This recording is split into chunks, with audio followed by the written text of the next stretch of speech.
মাই god, আপুনি বিশ্বাস নকৰিব, আমাৰ ভাৰতৰ ৰেলৱেটো এতিয়া বিদেশৰ সুবিধা পাব। ঠিকেই শুনিছে, মই কৈছো আমাৰ বন্দে ভাৰত শ্লিপাৰ ট্ৰেইনৰ কথা। চলিব গুৱাহাটী কামাখ্যা ট্ৰেইন ষ্টেচনৰ পৰা হাওৰালৈ। এই ৰেলখন উন্মোচন হ'ব 17 তাৰিখে, আৰু আজি আমি কি ভাগ্য নাজানো, আমি ফাৰ্ষ্ট উঠিছো। ইয়াত পাইলট বহিব, ইয়াৰ পৰা কণ্ট্ৰল কৰিব, আৰু কণ্ট্ৰলবোৰ চাওক। ইফালে কো পাইলট, ইফালে পাইলট, কণ্ট্ৰল এইবিলাক। আহক ফেচিলিটিবোৰ দেখাও আপোনালোকক, আৰু কেনেকুৱা ধৰণৰ ফেচিলিটি আছে আপোনালোকে চাই লওক। প্ৰথমে আপোনালোকক দেখাওক থাৰ্ড এচি, মানে 3জন মানুহ বহিব পাৰিব একচুৱেলি, আৰু 3জন মানুহ শুবও পাৰিব, একে চিষ্টেম। আৰু ছেকেণ্ড এচি চিষ্টেমটো এনেকুৱা, মানে ছেকেণ্ড এচিত চাৰ পৰ্দা থাকিব, আৰু ফাৰ্ষ্ট এচিত দৰ্জা থাকিব।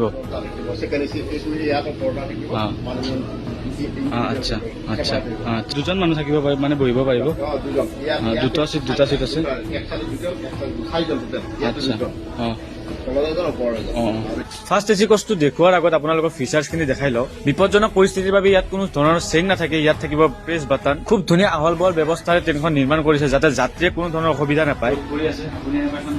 ল'ব পাৰে বা এনেকৈ মিলিও ল'ব পাৰে, চাব পাৰে, বঢ়িয়া কমফৰ্টেবল চিট, একো প্ৰব্লেম নাই। আৰু বটল আদি থবৰ বাবে ধুনীয়া ব্যৱস্থা আছে। আৰু এয়া নহয়, প্ৰত্যেকটো চিটতে লাইট আৰু চাৰ্জিঙৰ ব্যৱস্থাসমূহো আছে। লগতে প্ৰত্যেকটো কেবিনে CCTV আৰু স্পীকাৰৰ আণ্ডাৰত আছে, যাতে আপুনি কিবা বিপদৰ সন্মুখীন হোৱাৰ আগতে আমাৰ ভাৰতৰ ৰেলৱে আগজাননী পায়। ওপৰৰ চিটত উঠিব যোৱা সুবিধাও খুবেই ধুনীয়া। আপুনি ইয়াত আৰামছে শুই যাওক, কোনো ধৰণৰ শব্দ নাপায়, কোনো ধৰণৰ হাল্লা নাপায়, বিন্দাছ শুই যাওক। আৰু যদি আপুনি ট্ৰেইনত জাৰ্ণি কৰোঁতে ভোক লাগিছে, আপুনি বাহিৰত যাবলৈ কোনো দৰকাৰ নাই, কাৰণ ট্ৰেইনতে আপুনি সকলো ধৰণৰ খাদ্য, ঠাণ্ডা গৰম যিকোনো আপোনাৰ মৰ্জিত খাই ল'ব পাৰিব। আৰু খানাটো ইনক্লুড থাকিব আপোনাৰ টিকেটৰ লগত। লগতে ঠাণ্ডা পানী, গৰম পানী সকলোৰে সা সুবিধা পাব। আৰু খুবেই ধুনীয়া টয়লেট আছে, আৰু কাপোৰ কানি থব পৰা ব্যৱস্থাও আছে, আৰু টেপ আদিৰো অত্যাধুনিক ব্যৱস্থা আছে। লগতে হেণ্ড ৱাছ আদিও থাকিব।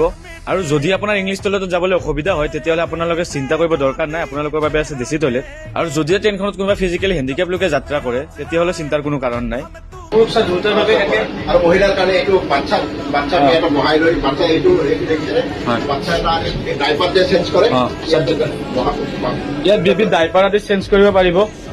আৰু একেবাৰে শেষত আপোনালোকক দেখাব ওলাইছো ফাৰ্ষ্ট এচি, য'ত আৰু কিছুমান বিশেষ সুবিধা আছে। বাকীবোৰতো সকলোৱে ছেমেই, সকলো চিটতে খুব ধুনীয়াকৈ শান্তিৰে শুই যাব পাৰিব, কিন্তু তাতকৈ আৰু এটা ফিচাৰ্ছ হৈছে এইটো। এইটো এনেকুৱা ফিচাৰ যিয়ে আপোনাৰ প্ৰাইভেচিটো মেইনটেইন ৰাখিব।